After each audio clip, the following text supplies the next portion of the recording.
This one is really important. Take rehearsals very seriously. I cannot, man, I cannot count how many times I've been in rehearsals and the guys are joking around. Like half the time they're just telling jokes and talking and blah blah blah. Or like this, when the leader is talking and you,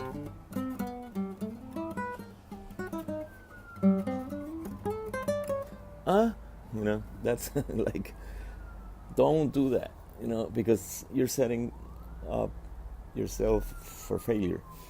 When you're in the rehearsal, you're like this. Even if you have the instrument, you want to play it, no, don't play it. Be like this. Force yourself to be quiet. Shut up. Sometimes you have to shut up. Of course, if they ask you for an opinion, give it. Give it. Try to make it short and don't expect that they're going to take it. But at least you said it. Oh, I think we should do the A part, softer, and then go to the B part and do it strong. Okay, that's it. If they don't do it, don't ignore them. And another thing that is really easy to control, and it's the clothing. You need to have a set of clothing to be a musician. You need to have a tuxedo. You need to have white shirts, white pants, red ties, bow ties. I have a little proverb here for you. Is don't be Pat Metheny unless you are Pat Metheny or a big name artist. In other words, let's say you're Steve Vai. Okay, you can show up. It's your gig.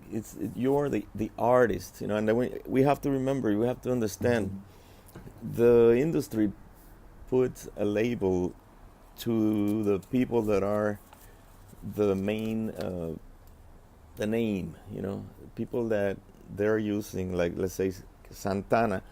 When you say Santana, yeah, we know it's a band, but in reality, for the industry, it's not a band. It's Carlos Santana, the artist. That's why they call it the artist. Even though all the other guys are artists too, because they play and they play, and it's music is an art and all that. You have to understand that they don't call you artist, they call you sideman, and that means you are replaceable. They can call another bass player like this, and nothing is going to change. In other words, the artist is the person that you cannot replace. In Santana's band, it's Carlos Santana. But if you replace any other of the guys, nobody's gonna miss them. They'll probably miss them, but they're not gonna return the ticket. They're gonna say, oh, okay, you got Eliseo today, good. So yeah, Pat Metheny, talking about Pat Metheny, is a guy that used to, or maybe he still does.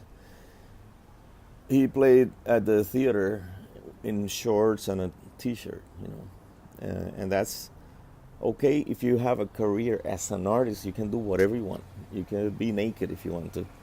But if you're a working musician, no.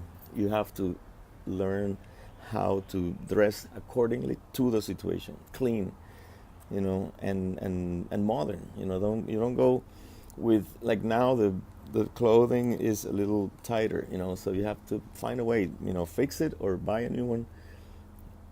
Don't go with the baggy pants, because you're just going to look out of place, and the leader is not going to like that, and they're just going to replace you. It's really easy for them to call another musician.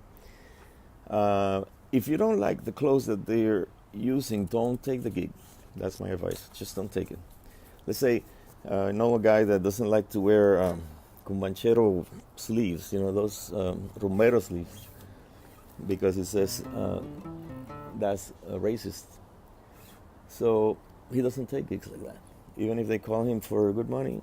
Or either you say, okay, I sell myself like a musical prostitute, and I put the cumachero, the whatever Romero sleeves, or and take the money, and make the money and run, or you just don't take the gig.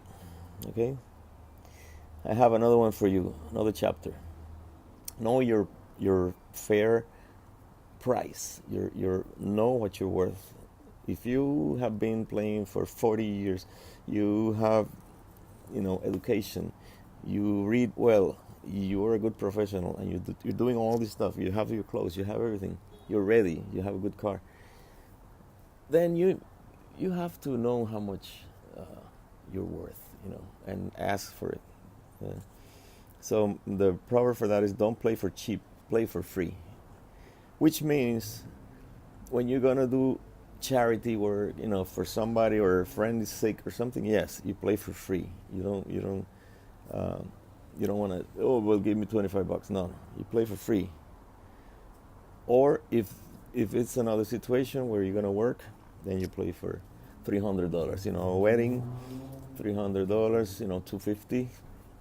If you don't have a lot of gigs and they offer you 200, we're 2017, and these are prices like from 1970s, but still, if you're hungry, you do it. Don't do. I recommend don't reject a gig if you don't have any other gig to to fall back. Let's say I'm making 150 here, and this is a real situation, and they called me for a house party. How much? So I said, well, I'm making good money here, and I cannot just risk my gig so I want 350.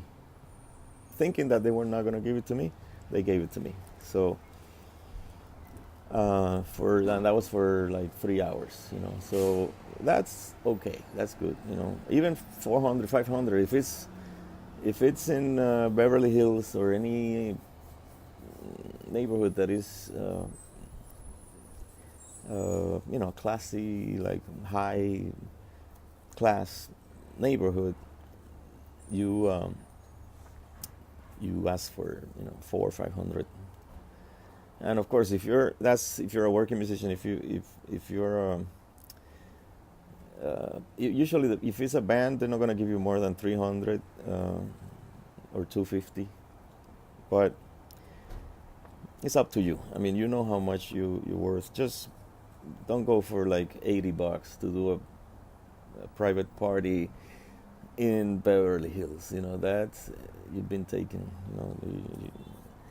All right, so the last advice that I have for you is hang around good people, or go to the gigs that if it's clubs and stuff, go to the gigs that you like, and just make conversation with the, especially for bass players. We need to know other bass players.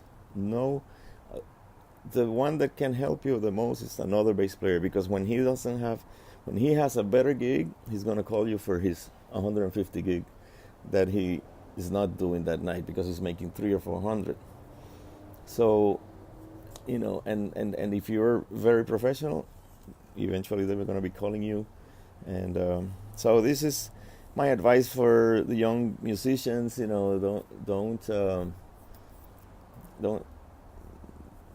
Don't make the same mistakes I did. I used to be late and maybe drink too much, stuff like that. Or try to talk too much. Basically, sometimes you have to be quiet. No, don't wait opportunities. Be ready to. That's why you need to have other bass player friends, because now the guy that called you for that $150 gig that I was making 300, maybe you have that same opportunity to make the 300, and you can call him, and then he's gonna do the 150 while you make 300. So, but be committed in meaning that don't go for $25 more. That's really cheap. I do double. That's my rule, or close to double. And I gotta find a guy to replace me that is competent. You gotta find somebody that is good.